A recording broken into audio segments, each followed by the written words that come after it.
বহু বছর ধরে প্রতি 4 বছর পর পর লিপ ইয়ারের মাধ্যমে বছর গণনাকে সমন্বয় করায় আমরা অভ্যস্ত হয়ে পড়েছি। লিপ ইয়ার হলো প্রতি 4 বছর পর পর 365 দিনের ক্যালেন্ডারে ফেব্রুয়ারির শেষে বাড়তি একটি দিন যোগ হওয়া, তাই 29শে ফেব্রুয়ারি অবশ্যই বিশেষ একটি দিন। যারা এই তারিখে জন্মগ্রহণ করেছেন তারা প্রতি 4 বছর পর পর তাদের প্রকৃত জন্মদিন পালন করতে পারেন, কিন্তু ইতিহাসে শুধুমাত্র একবার এমন সময় এসেছিল যখন ক্যালেন্ডারে 30শে ফেব্রুয়ারি যোগ করতে হয়েছিল। সুইডেন একটি ডাবল লিপ ইয়ারের অংশ হিসেবে 1712 সালের ক্যালেন্ডারে 30শে ফেব্রুয়ারি যুক্ত হয়েছিল।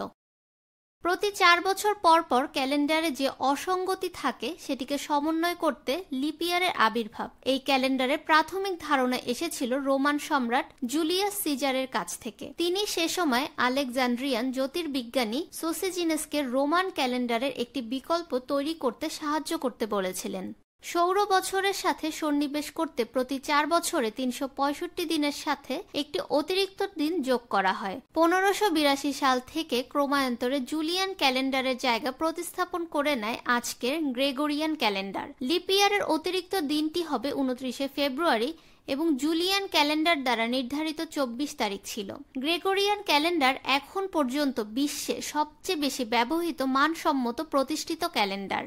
সম্রাট দ্বাদশ চার্লস তিনি ক্যালেন্ডার প্রণয়নে কঠোর ব্যবস্থা গ্রহণ করেন 1712 অর্থাৎ লিপ ইয়ারে 29শে ফেব্রুয়ারির পাশাপাশি আরেকটি অতিরিক্ত দিন যোগ করা হয়। এভাবে জুলিয়ান সিজারের সময় থেকে ইতিহাসে প্রথম এবং একটি মাত্র বারের জন্য 30শে ফেব্রুয়ারি তারিখটি তৈরি করা হয়েছিল। ওই 30শে ফেব্রুয়ারি যারা জন্মগ্রহণ করেছিলেন তারা কোনোদিনও প্রকৃত জন্মদিন উদযাপন করতে পারেননি।